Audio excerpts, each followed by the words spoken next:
So it's been over a year since we got the announcement that Marvel's Avengers would have the SpiderMan DLC. When they said to expect it was very much a myth. We never really had a day, we never really had a time frame. All we really went on was leaks, and then we were told that we could ultimately expect it midsummer, etc, etc, but it's been a year and we have not heard absolutely anything. So why has the SpiderMan DLC been delayed? Because 100% it's been delayed despite us even knowing when it was set to be released. When are we going to get this DLC? And ultimately what's just going on in general. So let's dive into this video, and if you have an expectation, by the way, on what you really want this SpiderMan DLC to consist of, let me know in the comments below. But let's take this back to the basics.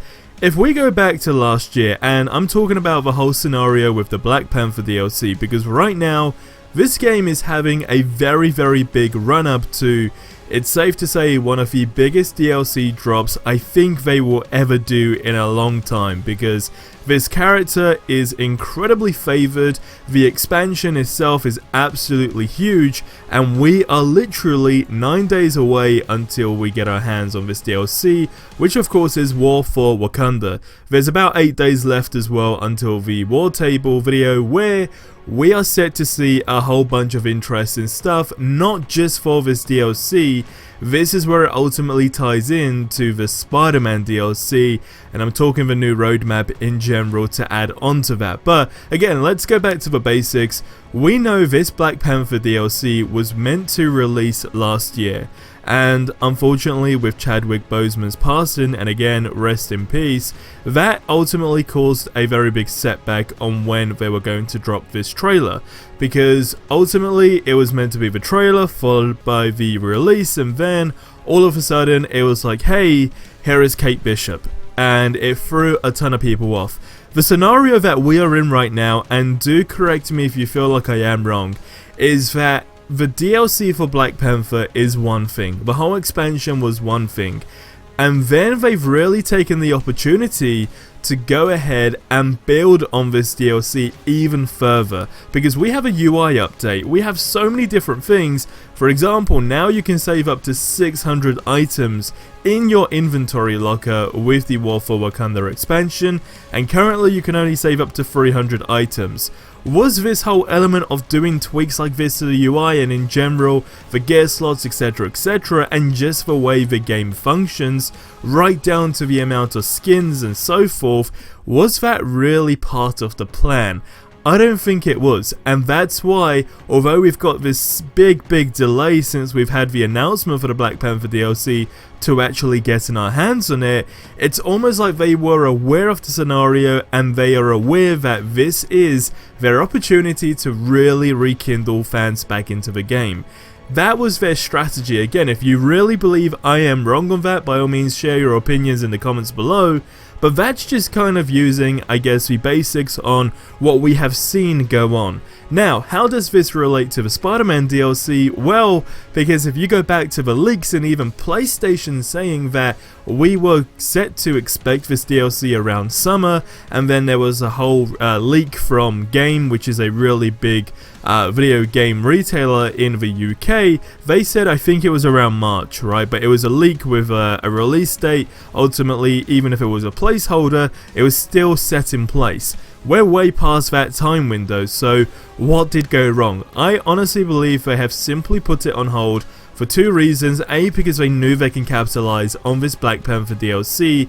B, Spider-Man's DLC isn't exclusive to PlayStation. So the whole deal is, I mean, if there's not even enough players in the game, why would you release such an exclusive bit of content? Because on Sony's end, whatever amount they have actually paid to get this deal would probably be one of the worst deals in history, because if a game doesn't have a player base and you've now got a ton of cash that you have set aside to have that exclusive feature, it's almost irrelevant. Now, you also take into consideration the way they are working with things, right? So, all of that stuff is aside. The whole, getting more people into the game strategy has actually worked. There are a lot of eyeballs right now on Black Panther's DLC. This game has not had this much attention since last year when it actually did release, and people were just hoping to really see the small differences that they had made, but we already know it all went south ultimately. Now, when you take into consideration the No Way Home Spider-Man movie that's set for December, which now if we go back to the drawing board and we try and get inside, I guess the marketing executives' heads, right, on how they're going about this whole DLC drop, is it would make sense for it to come in November. Why is it still coming this year, you may ask, if we have not heard any information? Well, there was a live stream that happened, I think it was like a month and a half ago now. Could be a bit longer, and basically it was a team that are working on the SpiderMan DLC and DLCs like the Black Panther, and when asked the question about when is Spider-Man's DLC going to release, he did state that I can't say anything, but you guys already know it's going to be for the end of the year, that's all I can say. And that little bit of information is what we actually didn't know. Nobody knew officially that it was going to be for the end of this year. A lot of people got to a stage where we just had assumed that it's got a huge delay and it's basically going to be set for 2022, and we will find that out in the roadmap. So there was that element that just gave you the big clear go ahead that okay, you can expect this for the end of this year. It ties up to the No Way Home film.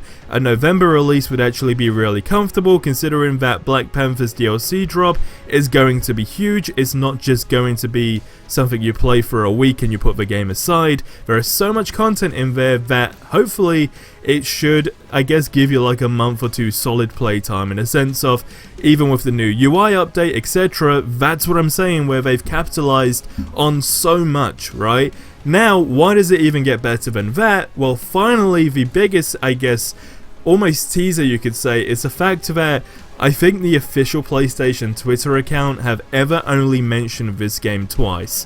One being recent, and the other tweet being a very long time ago.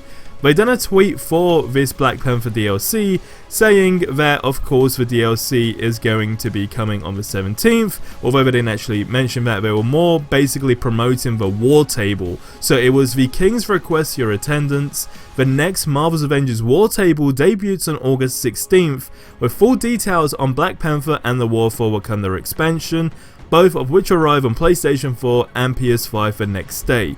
Why is that little sentence or paragraph really important? Because we were told by the devs and teased that it's not just this reveal on that deep dive video, they will have other surprises as well. Are we going completely out of our zone when we talk about a roadmap?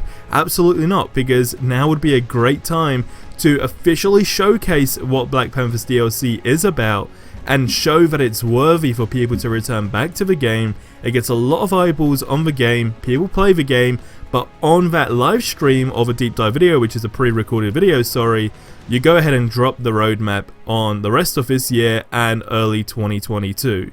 And that's where you talk about Spider-Man, and I have a strong feeling that's why PlayStation are promoting the War Table debut, setting the day, right, for August the 16th. Are they trying to get many eyeballs on this video to basically, I guess, see the drop and tease possibly for the Spider-Man DLC, and then we get more content on Spider-Man after that? Again, just trying to get into a marketing mindset. I would assume that would be a worthy enough strategy. But guys, that's going to wrap up this video here. So to conclude this, the Black Panther DLC was probably not meant to have as many things as it now does have, which is a big pro, by the way. There are no cons to that, and it's all done for the better. The game has taken a complete different shape and it's looking really good, but they just used that time to better the game, and now they're waiting to get as many players in the game as possible to just drop the announcement for the SpiderMan DLC, because either way, it's an exclusive. That sort of DLC would not make or break Marvel's Avengers. This DLC with the Black Panther one will make or break Marvel's Avengers. But guys, I'll see you in the next one. If you missed the previous video, check it out, and until then, have yourselves a ridiculously amazing day, and adios amigos.